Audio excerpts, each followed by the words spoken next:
Hello everyone. இந்த வீடியோல நம்ம Djangoல எப்படி ஒரு HTML பேஜை கிரியேட் பண்றது, கிரியேட் பண்ண பேஜை நம்ம எப்படி ப்ரௌசர்ல ரெண்டர் பண்றது அப்படிங்கிற பத்தி தான் பார்க்க போறோம். Djangoவை பொறுத்த வரைக்கும் நம்மளோட HTML பேஜ் எல்லாமே டெம்ப்ளேட்ஸ் அப்படிங்கிற ஒரு ஃபோல்டருக்குள்ள இருக்கணும். அந்த டெம்ப்ளேட்ஸ் அப்படிங்கிற ஃபோல்டருக்குள்ள இருந்தா மட்டும்தான் HTML பேஜ் எல்லாமே ப்ரௌசர்ல ரெண்டர் ஆகும். இந்த டெம்ப்ளேட்ஸ் அப்படிங்கிற ஃபோல்டரை சிலர் நம்மளோட கரண்ட் டைரக்டரியிலே கிரியேட் பண்ணுவாங்க. பட் நான் என்ன பண்ணுவேன் அப்படின்னா, எப்பவுமே ஒரு Django ஆப் கிரியேட் பண்ணிட்டு அந்த ஆப்புக்குள்ள டெம்ப்ளேட்ஸ் ஃபோல்டரை வச்சுக்குவேன். ஸோ அப்படி வைக்கும்போது மெயின்டைன் பண்றதுக்கு ஈஸியா இருக்கும். ஏன்னா கரண்ட் டைரக்டரியில நம்ம அந்த டெம்ப்ளேட்ஸ்ங்கிற ஃபோல்டர் கிரியேட் பண்ணோம்னா செட்டிங்ஸ்ல போயிட்டு அந்த பாத்திங் எல்லாம் மாத்துற மாதிரி இருக்கும். அப்படி மாத்தும் போது சில சமயம் ரெண்டர் ஆகும், சில சமயம் ரெண்டர் ஆகாம போக கூட வாய்ப்பு இருக்கு. ஸோ அதனாலதான் எப்பவுமே ஒரு ஆப் கிரியேட் பண்ணிட்டு அந்த ஆப்புக்குள்ள டெம்ப்ளேட்ஸ் அப்படிங்கிற ஃபோல்டர் நம்ம கிரியேட் பண்ணிக்குவோம். அந்த மாதிரி பண்ணும்போது செட்டிங்ஸ்ல எதுவும் மாத்துற மாதிரி இருக்காது. நான் போன வீடியோலே சொல்லியிருந்தேன், பேக் அண்ட் லாஜிக்ஸ்க்காக நம்ம எத்தனை Django ஆப்ஸ் வேணா கிரியேட் பண்ணிக்கலாம். பட் ஃப்ரண்ட் எண்டுக்காக ஒரே ஒரு ஆப் தான் கிரியேட் பண்ணுவோம் அப்படின்னு. ஏன்னா ஒரே ஒரு டெம்ப்ளேட்ஸ் ஃபோல்டர் தான் இருக்கணும். அதனால ஃப்ரண்ட் எண்டுக்காக ஒரு ஆப் கிரியேட் பண்ணிட்டு அதுக்குள்ள நம்ம டெம்ப்ளேட்ஸ் ஃபோல்டர் கிரியேட் பண்ணிக்கலாம். அந்த ஃபோல்டருக்குள்ள நம்ம எத்தனை HTML ஃபைல் வேணாலும் வச்சுக்கலாம். இப்போ ஃபர்ஸ்ட் என்ன பண்றேன் அப்படின்னா, டெர்மினலை ஓபன் பண்ணிக்கிறேன். டெர்மினலை ஓபன் பண்ணிட்டு இப்போ நான் ஃப்ரண்ட் எண்ட் அப்படிங்கிற பேர்ல ஒரு ஆப் கிரியேட் பண்ணிக்கிறேன். ஸோ டெர்மினல்ல நம்ம பவர் ஷெல் யூஸ் பண்றங்காட்டிக்கு அப் ஏரோ அடிச்சோம்னா நம்மளோட ப்ரீவியஸ் கமெண்ட்ஸ் எல்லாம் வரும். இப்போ ஆப் கிரியேட் பண்றதுக்கான கமெண்ட் எடுத்துட்டேன். இதுல ஆப்போட நேம் ஃப்ரண்ட் எண்ட் அப்படின்னு வைக்கிறேன். இந்த கமெண்ட்டை டைப் பண்ணிட்டு என்டர் கொடுத்துருங்க. என்டர் கொடுத்தீங்க அப்படின்னா நமக்கு இந்த ஃப்ரண்ட் எண்ட் அப்படிங்கிற ஆப் ஒன்று கிரியேட் ஆயிருக்கும். இப்போ இந்த ஃப்ரண்ட் எண்ட் ஆப் மேல ரைட் கிளிக் பண்ணிட்டு நியூ ஃபோல்டர் அப்படிங்கிற ஆப்ஷன் கிளிக் பண்ணுங்க. ஒரு ஃபோல்டர் கிரியேட் பண்றதுக்கான ஆப்ஷன் வரும். இந்த இடத்துல டெம்ப்ளேட்ஸ் அப்படிங்கிற பேரை அந்த ஃபோல்டருக்கு வச்சுட்டு என்டர் கொடுங்க. ஸோ இதுல டெம்ப்ளேட்ஸ் அப்படிங்கும் போது எல்லா லெட்டருமே ஸ்மாலா தான் இருக்கணும். நம்மளோட ஆப் நேம்ஸ் வச்ச மாதிரி கேப்ஸ் எல்லாம் யூஸ் பண்ணக்கூடாது. அண்ட் ஸ்பெல்லிங் மிஸ்டேக்ஸ் இருக்கக்கூடாது. ஸோ டெம்ப்ளேட்ஸ்ங்கிற பேரை வச்சுட்டு என்டர் கொடுத்தீங்கன்னா அந்த பேர்ல ஒரு ஃபோல்டர் கிரியேட் ஆயிரும். ஸோ இப்போ பேக் அண்ட் லாஜிக்காக கிரியேட் பண்ற ஆப்ல பிரச்சனை இல்லை. பட் ஃப்ரண்ட் அண்ட் ஆப் நம்ம பண்ணும்போது இதுல இருக்கிற சில ஃபைல்ஸ் எல்லாம் நமக்கு தேவைப்படாது. ஸோ எந்தெந்த ஃபைல் தேவைப்படாது அப்படின்னா, இந்த வியூ ஃபைல் தேவைப்படுது, அதை ரிமூவ் பண்ணிடலாம். And test, models, admin and migrations file. So front and ஆப்புக்குள்ள டெம்ப்ளேட்ஸ் அப்படிங்கிற folder, init.py file and apps.py file, இது 3 மட்டும் இருந்தாவே போதும். ஸோ இப்போ என்ன பண்ணலாம்னா, நம்ம ஒரு ஆப் கிரியேட் பண்ணியிருக்கோம். இந்த ஆப்பை ப்ராஜெக்டோட செட்டிங்ஸ்ல இன்ஸ்டால்ட் ஆப்ஸ்குள்ள ஆட் பண்ணிக்கலாம். ஸோ ஃப்ரண்ட் அண்ட் அப்படின்னு கிரியேட் பண்ணியிருக்கோம். அதே பேரை கொடுத்து இங்கே நம்ம ஆட் பண்ணிக்கலாம். ஸோ எப்பவுமே ஒரு நேம் ஆட் பண்ணீங்கன்னா கடைசியில் ஒரு கமா கொடுத்துக்குங்க. ஸோ அடுத்து என்ன பண்ணலாம் அப்படின்னா, இந்த ஃப்ரண்ட் அண்ட் ஆப்பை ஓப்பன் பண்ணிக்கலாம். ஸோ அதில் டெம்ப்ளேட்ஸுங்கிற ஃபோல்டர் மேலே வச்சு ரைட் கிளிக் பண்ணிட்டு நியூ ஃபைல் நான் கொடுக்குறேன். ஸோ இதில் நான் ஒரு HTML பேஜ் கிரியேட் பண்ணுறேன். ஸோ இண்டெக்ஸ் டாட் HTML அப்படின்னு நான் கிரியேட் பண்ணியிருக்கேன். ஸோ இப்போ டைப் பண்ணிட்டு என்டர் கொடுத்தோன்னா நமக்கு HTML ஃபைல் கிரியேட் ஆயிரும். ஸோ இந்த ஃபைலில் நமக்கு பேசிக் HTMLோட அந்த ஸ்கெலிட்டன் ஆர் பாய்லர் பிளேட் வேணும் அப்படிங்கும்போது Shift+1 கொடுத்தீங்கன்னா இந்த எக்ஸ்க்ளமேட்டரி மார்க் வரும். ஸோ அந்த டைம்ல என்டர் கொடுத்தீங்க அப்படின்னா நமக்கு பேசிக்கான HTML ஸ்கெலிட்டன் வந்திருக்கும். ஸோ இதுல நான் ஒரு H1 எலமெண்ட் ஆட் பண்ணிக்கிறேன். Django அப்ளிகேஷன் அப்படின்னு நான் டைப் பண்ணியிருக்கேன். ஸோ இந்த டுட்டோரியல்ஸ்ல நம்ம HTML, CSS, JavaScript, Bootstrap இந்த மாதிரி விஷயங்கள் எதுவுமே எப்படி நம்ம யூஸ் பண்றதுன்னு பார்க்க போறது கிடையாது. அதையெல்லாம் வச்சு Djangoக்குள்ள எப்படி நம்ம ஒரு அப்ளிகேஷன் கிரியேட் பண்ணணும் அப்படிங்கிற மட்டும் தான் பார்க்க போறோம். ஸோ இந்த சீரீஸை நீங்க கம்ப்ளீட்டா ஃபாலோ பண்ணோம் அப்படின்னா கண்டிப்பா உங்களுக்கு Python, HTML, CSS, JavaScript and லைட்டா Bootstrap இதெல்லாம் யூஸ் பண்ண தெரிஞ்சிருக்கணும். ஏன்னா அது தெரிஞ்சாதான் Djangoக்குள்ள நீங்க ஒரு அப்ளிகேஷன் பில்ட் பண்ண முடியும். பட் அது உங்களுக்கு தெரியலனாலும் இப்ப நான் பண்ற விஷயத்தெல்லாம் அப்படியே ரிப்ளிகேட் பண்ணீங்க அப்படின்னா இது எல்லாமே உங்களுக்கு ரன் ஆகும். ஸோ அதுல எந்த ப்ராப்ளமே இருக்காது. நீங்க சைட் பை சைட் இந்த லாங்குவேஜஸையும் கொஞ்சம் டெப்தா லேர்ன் பண்ணிக்கிற மாதிரி இருக்கும். ஸோ இப்போ இந்த HTML பேஜை வந்து நம்ம கிரியேட் பண்ணிட்டோம். இந்த பேஜ் வந்து நம்ம இந்த அப்ளிகேஷனை ரன் பண்ணும்போது ப்ரௌசர்ல தெரியணும் அப்படிங்கும்போது இதுக்கான ஒரு வியூ ஃபங்க்ஷனையும் URL-ஐயும் நம்ம எழுதணும். இதுக்கான வியூ ஃபங்க்ஷன் எங்கே எழுதலாம் அப்படின்னா நம்ம பேக்எண்ட்காக கிரியேட் பண்ணியிருக்க எந்த ஆப்ல வேணா எழுதலாம். ஸோ நம்ம இன்வென்ட்ரின்னு ஒரு ஆப் வந்து கிரியேட் பண்ணியிருக்கோம். நான் அதை ஓப்பன் பண்ணிக்கிறேன். இதோட வியூ ஃபைலை வந்து நான் ஓப்பன் பண்ணிக்கிறேன். ஸோ இதில் பில்டினா இந்த ரெண்டர் அப்படிங்கிற ஒரு ஃபங்க்ஷனை வந்து ஜாங்காவோட ஷார்ட்கட்ஸ்ல இருந்து இம்போர்ட் பண்ணியிருப்பாங்க. ஸோ இந்த ஃபங்க்ஷனை வச்சு தான் நம்ம கிரியேட் பண்ண HTML பேஜை ப்ரௌசர்ல காட்ட முடியும். ஸோ இந்த கமெண்ட் பண்ணி வச்சிருக்கிற லைனை நான் ரிமூவ் பண்ணிடுறேன். ஸோ இந்த வியூஸ் வந்து நம்ம எழுதும் போது ஃபங்க்ஷன் பேஸ்டு வியூஸாகவும் எழுதலாம், இல்லை கிளாஸ் பேஸ்டு வியூஸாகவும் எழுதலாம். சப்போஸ் நம்ம பியூர் பேக் எண்டுக்காக ரெஸ்ட் ஃப்ரேம்வொர்க் யூஸ் பண்ணி ஒர்க் பண்ணுறோம் அப்படிங்கும்போது கிளாஸ் பேஸ்டு வியூஸே எழுதுறது பெட்டராக இருக்கும். நம்ம இப்போ ஃபுல் ஸ்டாக் வந்து ஜாங்கோலேயே பண்ணுறக்காட்டிக்கு ஃபங்க்ஷன் பேஸ்டு வியூஸ் வந்து எழுதினாவே போதுமானது. ஸோ இதே வீடியோ சீரீஸில் கிளாஸ் பேஸ்டு வியூஸும் ஃபுல் ஸ்டாக்காக எப்படி எழுதுறதுன்னு பார்ப்போம். ஸோ ஃபங்க்ஷன் பேஸ்டு வியூஸ் எழுதணும் அப்படின்னா ஃபர்ஸ்ட் ஒரு ஃபங்க்ஷன் வந்து கிரியேட் பண்ணணும். ஸோ டெப் ஹோம் பேஜ் அப்படின்னு வந்து நான் ஃபங்க்ஷன் நேம் வந்து வைக்கிறேன். ஸோ இதுக்கப்புறம் கோலன் வச்சுட்டு இதுக்கான கண்டிஷன் வந்து எழுதிடலாம். இந்த ஃபங்க்ஷனை கால் பண்ணும்போது எந்த HTML பேஜை காட்டணும் அப்படிங்கிறத நம்ம எழுதிக்கலாம். ஸோ இப்போ என்ன பண்ணுறேன்னா ரிட்டர்னில் வந்து இந்த ரெண்டர் அப்படின்னு இம்போர்ட் பண்ணி வச்சிருக்கிற அந்த பில்டின் ஃபங்க்ஷனை வந்து நம்ம கால் பண்ணணும். ஸோ ரெண்டருக்குள்ள சிங்கிள் கொட்டேஷனில் நம்ம கிரியேட் பண்ணி வச்சிருக்கிற அந்த HTML ஃபைலோட நேமை அப்படியே பாஸ் பண்ணிக்கலாம். ஸோ இந்த ஃபங்க்ஷனை கால் பண்ணும்போது எந்த HTML ஃபைலை காட்டணுமோ அந்த ஃபைலோட நேம் வித் எக்ஸ்டென்ஷனோட கொடுக்கணும். ஸோ index.html அப்படின்னு நான் கொடுத்துருக்கேன். ஏன்னா நம்ம டெம்ப்ளேட்ஸ் ஃபோல்டரில் index.html அப்படின்னு தான் நம்ம கிரியேட் பண்ணியிருந்தோம். ஸோ இந்த ஃபங்க்ஷன் வந்து எப்படி கால் ஆகி அந்த HTML பேஜை ப்ரௌசரில் காட்டு அப்படின்னு பார்த்தீங்கன்னா யூசரோட ரிக்வஸ்ட்டை பேஸ் பண்ணி தான். இப்போ ஒரு யூசர் வந்து ப்ரௌசர் ஓப்பன் பண்ணிட்டு ஏதோ ஒரு வெப்சைட் பேரை வந்து டைப் பண்ணி என்டர் கொடுக்குறாங்க அப்படின்னா அந்த வெப்சைட்டோட கண்டென்ட்டை பார்க்கறதுக்கு சர்வருக்கு ஒரு ரிக்வஸ்ட் வந்து ரைஸ் பண்றாங்க. அந்த ரிக்வஸ்ட்டுக்கு எகெயின்ஸ்டா என்ன பேஜை காட்டணுமோ அந்த பேஜை வந்து சர்வர் ப்ரௌசருக்கு பாஸ் பண்ணும். அந்த கண்டென்ட்டை ப்ரௌசர் நமக்கு ரெண்டர் பண்ணி காட்டும். ஸோ எப்போ ரிக்வஸ்ட் ஒன்று ரைஸ் ஆகுதோ அதுக்கு எகெயின்ஸ்டா தான் HTML பேஜ் அப்படிங்கிறது வந்து நமக்கு ரெண்டர் ஆகும். அதனால இந்த ஃபங்க்ஷனோட ஒரு டிஃபால்ட் பேராமீட்டரா எப்பவுமே வந்து நம்ம ரிக்வஸ்ட் அப்படிங்கறது வந்து பாஸ் பண்ணியிருக்கணும். அண்ட் ரெண்டர் பண்ணும்போதும் சரி இந்த ரிக்வஸ்ட்டுக்காகத்தான் இந்த பேஜ் வந்து ரெண்டர் ஆகும். ஸோ ரிக்வஸ்ட் கமா அதுக்கப்புறம் தான் சிங்கிள் கொட்டேஷன் ஆர் டபுள் கொட்டேஷனுக்குள்ள அந்த ரிக்வஸ்ட்டுக்கு எகெயின்ஸ்டா என்ன HTML பேஜை நம்ம காட்ட போறோமோ அந்த பேஜோட பேர் வித் எக்ஸ்டென்ஷனோட இருக்கணும். ஸோ இப்போ வந்து ஒரு HTML பேஜை ரிக்வஸ்ட் பண்ணி அந்த கண்டென்ட்டை வாங்கறதுக்கான ப்ராப்பர் வியூ ஃபங்க்ஷனை வந்து நம்ம கிரியேட் பண்ணிட்டோம். அடுத்து என்ன பண்ணணும் அப்படின்னா அவங்க ரிக்வஸ்ட் பண்ணுறதுக்கான ஒரு பாத் வந்து கொடுக்கணும். அந்த பாத் அப்படிங்கிறது தான் நம்ம டெவலப்மெண்ட்ல என்ன சொல்லுவோம்னா URL அப்படின்னு சொல்லுவோம். இப்போ நீங்கள் அது நிறைய பார்த்துருக்கலாம். வாட்ஸ்அப்பில் வந்து உங்களுக்கு ஏதோ ஒரு லிங்க் வந்து வரும், அதை கிளிக் பண்ணிங்கன்னா ஒரு வெப்சைட்டோட பர்டிகுலர் பேஜுக்கு வந்து எடுத்துகிட்டு போகும். ஸோ அந்த லிங்கை தான் வந்து என்ன சொல்லுவாங்கன்னா டெக்னிக்கலாக URL அப்படின்னு வந்து சொல்லுவாங்க. அப்போ நம்ம ஒவ்வொரு ஃபங்க்ஷனுக்கும் ஒரு URL கிரியேட் பண்ணி லிங்க் பண்ணி வச்சுருந்தோம்னா தான் எப்போ அந்த URL வந்து விசிட் பண்ணணும்னு நினைக்கிறாங்களோ அப்போ அந்த URLக்கு ஒரு ரிக்வஸ்ட் வந்து போகும். அந்த URL கூட எந்த ஃபங்க்ஷன் லிங்க்ல இருக்கோ அந்த ஃபங்க்ஷனுக்குள்ள எந்த HTML பேஜை அந்த ரிக்வஸ்ட்டுக்காக காட்டணும் அப்படின்னு நம்ம எழுதி வச்சிருக்கிறோமோ அது வந்து ப்ரௌசரில் நமக்கு ரெண்டர் ஆகும்.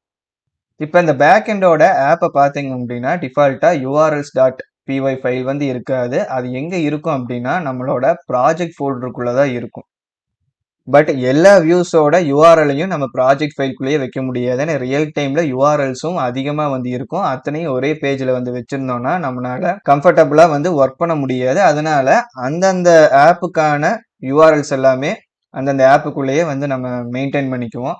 ஸோ அதுக்காக என்ன பண்ணுறோம் அப்படின்னா இந்த இன்வென்ட்ரி ஆப் மேலே ரைட் கிளிக் பண்ணிட்டு நியூ ஃபைல் வந்து கொடுக்குறேன். இதில் urls.py அப்படின்னு ஃபைல் நேம் வச்சுட்டு நான் என்டர் கொடுக்குறேன்.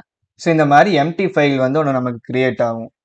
ஸோ இந்த எம்டி ஃபைலில் வந்து நம்ம ரெண்டு விஷயம் இம்போர்ட் பண்ணணும். ஃபர்ஸ்ட்டு ப்ராஜெக்ட் ஆப்போட URLஸ்ல இருக்கிற மாதிரி URLஸ்க்கான பாத்திங் வந்து நம்ம எடுக்கணும். ஸோ இதை எடுத்துட்டு urls.py ஃபைலில் பேஸ்ட் பண்ணிக்கலாம். ஸோ ஜாங்கோவோட யூஆர்எல்ஸ்ல இருந்து இந்த பாத்தை இம்போர்ட் பண்ணனா தான் நம்மளோட ஒவ்வொரு ஆப்புக்கான யூஆர்எல்ஸையும் கொண்டு போய் ப்ராஜெக்டோட யூஆர்எல் ஃபைல் கூட லிங்க் பண்ண முடியும். இதுக்கப்புறம் என்ன பண்ணோம்னா நம்ம எழுதின வியூ ஃபங்க்ஷன் எல்லாமே அந்தந்த ஆப்போட views.py ஃபைலுக்குள்ள வந்து இருக்கும். அதை நம்ம இங்க இம்போர்ட் பண்ணணும். அதுக்கு ஃப்ரம் டாட், இந்த டாட் அப்படிங்கிறது எதை மீன் பண்ணுனா கரண்ட் ஃபோல்டரை வந்து மீன் பண்ணும். ஸோ இன்வென்ட்ரிக்குள்ள தான் இந்த யூஆர்எல்ஸ் இருக்கு. அப்போ அதோட கரண்ட் ஃபோல்டரும் இன்வென்ட்ரி தான். அப்போ இன்வென்ட்ரிக்குள்ள இருக்கிற வியூஸ் ஃபைலை வந்து நம்ம செலக்ட் பண்ணிக்கலாம். அதில் ஸ்பேஸ் விட்டு இம்போர்ட், நமக்கு எந்த ஃபங்க்ஷன் இம்போர்ட் பண்ணணும்னு நினைக்கிறோமோ அந்த ஃபங்க்ஷனோட நேமை வந்து மென்ஷன் பண்ணலாம். அந்த ஃபங்க்ஷனோட நேமையும் மென்ஷன் பண்ணலாம், இல்லை ஓவராலா ஸ்டார் அப்படிங்கிறது கொடுக்கலாம். ஸ்டார் கொடுத்தா என்ன ஆகும் அப்படின்னா இந்த views.py ஃபைல்ல எத்தனை வியூ ஃபங்க்ஷன்ஸ் நம்ம எழுதியிருக்கோமோ அத்தனையுமே இந்த யூஆர்எல்ஸ் ஃபைல் இம்போர்ட் பண்ணிக்கும். இப்போ ரியல் டைம்ல வந்து ஸ்டார் அதிகம் யூஸ் பண்ணுவோம். ஏன்னா நம்ம ரியல் டைம் ப்ராஜெக்ட்ஸ்க்காக ஒர்க் பண்ணும்போது வியூஸ் அப்படிங்கிறது 1-2 நம்ம எழுதி வைக்க போறது கிடையாது. அதோட நேமை மென்ஷன் பண்ணி நம்ம இங்க யூஸ் பண்றதுக்கு. ஸோ ஸ்டார் கொடுத்துட்டோம்னா அங்க இருக்கிற எல்லா வியூஸையும் வந்து இந்த யூஆர்எல்ஸ் ஃபைலுக்குள்ள இம்போர்ட் பண்ணி வச்சுக்கோ. ஸோ நம்ம எப்போ எந்த வியூக்கு வந்து நம்ம யூஆர்எல் எழுதுறோம்னு நினைக்கிறோமோ அப்போ மட்டும் அதை ஜஸ்ட் கால் பண்ணி நம்ம எழுதிக்கலாம். ஸோ அடுத்து என்ன பண்ணணும்னா யூஆர்எல் பேட்டர்ன்ஸ்னு ஒரு வேரியபிள் வந்து கிரியேட் பண்ணணும். URL patterns. So URLs pattern வச்சிடாதீங்க, யூஆர்எல் பேட்டர்ன்ஸ் அப்படின்னு வைக்கணும். ஸோ எக்ஸாக்டாக இந்த ஸ்பெல்லிங் யூஸ் பண்ணீங்கன்னா தான் நம்ம இந்த பேஸ் ரவுட்டிங் கூட கனெக்ட் பண்ண முடியும். ஸோ இனிஷியலாக இதை வந்து ஒரு எம்டி லிஸ்ட்டாக வந்து டிக்ளேர் பண்ணிக்கணும். இதை பண்ணதுக்கப்புறம் அடுத்து எங்கே போகிறோம் அப்படின்னா ப்ராஜெக்ட் ஃபைலுக்குள்ளே இருக்கிற யூஆர்எல்ஸ்க்கு வந்து போகிறோம். ஸோ இங்கே சேஞ்சஸ் பண்ணுறதுக்கு முன்னாடி நான் சர்வரை வந்து ரன் பண்ணிடுறேன்.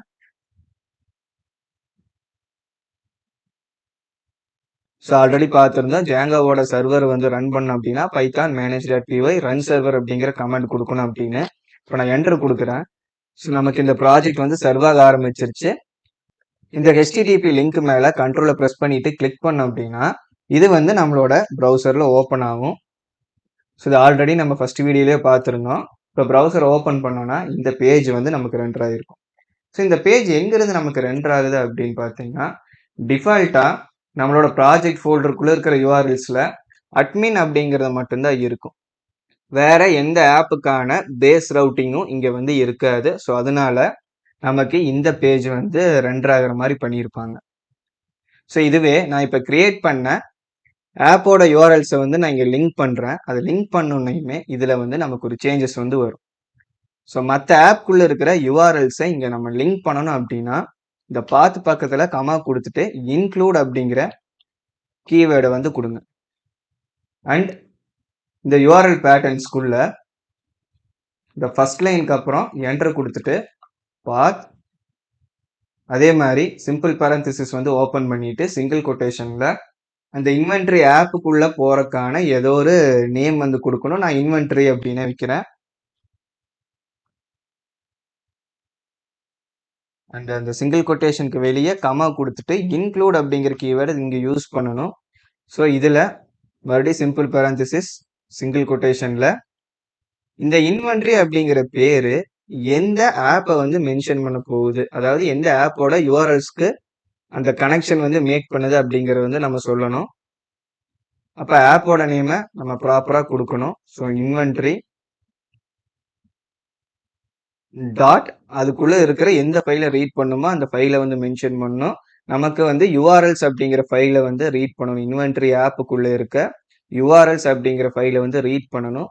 ஸோ இதை ரீட் பண்ணணும் அப்படிங்கும்போது இந்த மாதிரி ஸ்ட்ரக்சர் வந்து கொடுக்கணும். ஸோ இந்த இடத்துல நம்ம என்ன பேர் வேணா வச்சுக்கலாம். ஸோ இந்த பேர் வச்சதுக்கப்புறம் கண்டிப்பாக ஒரு ஸ்லாஷ் வந்து கொடுத்துருக்கணும். பட் இந்த இன்க்ளூட்குள்ள இருக்கிறது வந்து கண்டிப்பாக ஆப்போட நேம், அதுக்கப்புறம் டாட் யூஆர்எல்ஸ் அப்படிங்கிற அந்த ஃபைலோட நேம் வந்து கொடுத்துருக்கணும். இப்போ நம்ம பேஸ் ரவுட்டிங்கில் வந்து 2 லிங்க்ஸ் வந்து நம்ம வச்சுருக்கோம். ஸோ இப்போ வந்து சர்வரை ரன் பண்ணிக்கலாம். ஸோ இப்போ இந்த நான் பேஜை வந்து ரீலோட் பண்ணேன் அப்படின்னா நமக்கு இந்த மாதிரி வந்து மாறி இருக்கும். ஸோ ஃபஸ்ட்டு பேஸ் ரவுட்டிங்கில் ஒரே ஒரு லிங்க் தான் இருக்கும்போது நமக்கு அந்த ராக்கெட் பேஜ் வந்து காமிச்சிட்டு இருந்துச்சு. இப்போ நமக்கு 2 ஆப்ஷன் வந்து இருக்கு. போர்ட் 8000 வரைக்கும் நம்ம ரன் பண்ணும்போது எங்கே வரும் அப்படின்னா ப்ராஜெக்ட் ஃபோல்டருக்குள்ளே இருக்கிற யூஆர்எல்ஸ் ஃபைலுக்கு வந்து வரும். ஸோ இதில் நமக்கு அட்மின் அப்படிங்கிற பேஜ் இருக்குது, இன்வென்ட்ரி அப்படிங்கிற பேஜ் இருக்குது. அண்ட் நம்ம இப்போ என்ன பண்ணலாம்னா இன்னொரு ஆப் ஒன்று கிரியேட் பண்ணிக்கலாம். சர்வர் ஆஃப் பண்ணுறேன், Ctrl+C கொடுத்து. இப்போ சர்வர் வந்து ஆஃப் பண்ணிட்டேன். இப்போ ஆர்டர் மேனேஜ்மெண்ட் அப்படின்னு நான் ஒரு ஆப் வந்து கிரியேட் பண்ணிக்கிறேன். Order management. ஸோ அதே மாதிரி இதையும் நம்ம பேஸ் ரவுட்டிங் கூட லிங்க் பண்ணணும் அப்படிங்கும்போது இதுலையும் ஒரு urls.py ஃபைல் வந்து கிரியேட் பண்ணியிருக்கணும். urls.py அண்ட் அதுலேயும் இங்கே இருக்கிற இந்த ஸ்ட்ரக்சர் வந்து நம்ம கண்டிப்பாக பண்ணியிருக்கணும். ஸோ இதுலேயே ஆட் பண்ணியாச்சு. அண்ட் இப்போ என்ன பண்ணுறேன்னா ப்ராஜெக்டோட பேஸ் யூஆர்எல்ஸ் வந்து எடுத்துட்டு இங்கே திரும்பவும் இன்னொரு பாத் வந்து கிரியேட் பண்ணுறேன். ஸோ இதில் ஆர்டர் ஸ்லாஷ் அப்படின்னு கொடுக்குறேன். ஸோ அதுக்கப்புறம் கமா கொடுத்துட்டு இன்க்ளூடுங்கிற கீவேர்டு வந்து யூஸ் பண்ணிட்டு ஸோ இந்த ஆர்டர்ஸ் வந்து கொடுக்கும்போது எங்கே போகணும், எனக்கு ஆர்டர் மேனேஜ்மெண்ட் அப்படிங்கிற ஆப்குள்ளே வந்து போகணும். ஸோ இங்கே சிங்கிள் கொட்டேஷனில் ஆர்டர் மேனேஜ்மெண்ட் .urls அப்படிங்கிறத நாங்கள் மென்ஷன் பண்ணிக்கிறேன். இப்போ திரும்ப சர்வரை ரன் பண்ணிக்கலாம். ஸோ இப்போ இதை ரீலோட் பண்ணோம் அப்படின்னா நமக்கு ஆர்டர்ஸ் அப்படிங்கிற இன்னொரு பேஸ் ரவுட்டிங்கும் வந்து காட்டும். அதாவது இது எதை மென்ஷன் பண்ணுது அப்படின்னா இந்த போர்ட் வரைக்கும் பேஸ் ரவுட்டிங்க்கு எடுத்துகிட்டு வந்துருச்சு. இந்த போர்ட்டுக்கு அப்புறம் நம்ம எந்த பேஜுக்கு போகணுமோ அதோட பேரை இங்கேருந்து மென்ஷன் பண்ணும்போது அந்தந்த பேஜுக்கு ரவுட் ஆகும். ஸோ இப்போ நமக்கு அட்மின் அப்படிங்கிறது வந்து இருக்குது. இந்த போர்ட் நம்பருக்கு அப்புறமா ஸ்லாஷ் கொடுத்துட்டு அட்மின் அப்படின்னு டைப் பண்ணிவிட்டு ஸ்லாஷ் கொடுத்துருங்க. கொடுத்துட்டு என்ட்ரு கொடுத்தீங்கன்னா இந்த மாதிரி ஒரு பேஜ் ஒன்று வரும். யூசர் நேம் பாஸ்வேர்டெல்லாம் கேட்கும். பட் நம்ம இன்னும் இதெல்லாம் கிரியேட் பண்ணல. கிரியேட் பண்ணதுக்கப்புறம் நம்ம அட்மின் பேஜை வந்து லாகின் பண்ணலாம். இப்போ நான் பேக் வந்துடுறேன். ஸோ இதுவே அந்த போர்ட் நம்பருக்கு அப்புறம் இன்வென்ட்ரி ஸ்லாஷ் வந்து கொடுத்தோம் அப்படின்னா அந்த இன்வென்ட்ரி ஆப்புக்குள்ள ஏதாவது யூஆர்எல்ஸ் வச்சிருந்தோம் அப்படின்னா நமக்கு அது காட்டும். இந்த இடத்துல யூஆர்எல்ஸ் எதுவுமே இல்லை. நான் ஓப்பன் பண்ணிட்டு இங்கே பாத் அப்படிங்கிறது வந்து கொடுக்குறேன். பாத்தில் சிங்கிள் கொட்டேஷனுக்குள்ள ஹோம் ஸ்லாஷ் அப்படிங்கிறத வச்சிருக்கேன். கமா சிங்கிள் கொட்டேஷனுக்கு வெளியே கமா கொடுத்துருங்க. கொடுத்துட்டு நம்ம அந்த வியூஸில் ஒரு ஃபங்க்ஷன் பேர் ஒன்று வச்சுருந்தோமா, ஸோ அந்த பேர் எடுத்து நம்ம இங்கே யூஸ் பண்ணணும். ஹோம் பேஜ் அப்படின்னு. ஸோ சர்வர் ரன் ஆனதுக்கப்புறம் இதை ரீலோட் பண்ணுங்க. இப்போ பார்த்தீங்கன்னா இன்வென்ட்ரி ஸ்லாஷ்க்கு அப்புறம் ஹோம் அப்படிங்கிறது இருக்கும். வெறும் போர்ட் 8000 ரன் ஆகிட்டு இருக்கும்போது நமக்கு 3 ஆப்ஷன் காட்டும்: அட்மின், இன்வென்ட்ரி, ஆர்டர்ஸ். ஆனால் இதுவே இந்த இடத்துல நான் இன்வென்ட்ரியோட பேஸ் யூஆர்எல் வச்சு ரன் பண்ணும்போது இன்வென்ட்ரிக்குள்ள இருக்கிற யூஆர்எல்ஸ் எல்லாத்தையுமே நமக்கு காட்டும். ஸோ இப்போ என்னாச்சு, பேஸ் ரவுட்டிங்கில் யூஆர்எல்ஸில் இன்வென்ட்ரி கொடுக்கும்போது நமக்கு இந்த இன்வென்ட்ரி ஆப்போட யூஆர்எல்ஸ்குள்ளே வந்துருச்சு. ஸோ அதுக்கப்புறம் ஸ்லாஷ் கொடுத்து நம்ம ஹோம் கொடுக்கும்போது என்ன ஆகும்னா நமக்கு அந்த HTML பேஜ் வந்து ரெண்டர் ஆகும். ஏன்னா ஹோமோட லிங்க் கொடுத்துட்டோம்னா அதுக்கு ஒரு வியூ ஃபங்க்ஷனை வந்து லிங்க் பண்ணியிருக்கோம். ஸோ அதை எடுத்து ரீட் பண்ணும். ஸோ அதில் வர ரிக்வஸ்ட்டுக்கு எகெயின்ஸ்டாக ஒரு பேஜை வந்து ரெண்டர் பண்ணணும்னு மென்ஷன் பண்ணியிருக்கோம். ஸோ எந்த பேஜ் ரெண்டர் பண்ணணும்னு மென்ஷன் பண்ணியிருக்கோமோ அதில் என்ன கண்டென்ட் இருக்கோ அதை வந்து யூஐயில் வந்து காட்டும். ஸோ இது வரைக்கும் பார்த்தது வந்து கொஞ்சம் குழப்பமாக தான் இருக்குன்னு நினைக்கிறேன். ஃபர்ஸ்ட் டைம் வந்து பண்ணும்போது உங்களுக்கு ஒரு தடவை பார்த்தா புரியல அப்படின்னா வீடியோவை 2-3 டைம் ப்ளேபேக் பண்ணி கூட பாருங்கள். ஸோ இந்த வீடியோ பிடிச்சிருந்தா லைக் பண்ணுங்கள். உங்களுக்கு ஏதாவது டவுட்ஸ் இருந்தால் மறக்காமல் கமெண்ட்ஸில் சொல்லுங்கள். அண்ட் ஜாங்கோ வந்து கம்ப்ளீட்டாக கற்றுக்கணும் அப்படின்னு நினச்சிங்கன்னா நம்மளோட சேனல் சப்ஸ்கிரைப் பண்ணிவிட்டு இந்த ஜாங்கோ பிளேலிஸ்ட்டை வந்து ஃபுல்லாக பாருங்கள். அண்ட் தேங்க்ஸ் ஃபார் வாட்சிங்.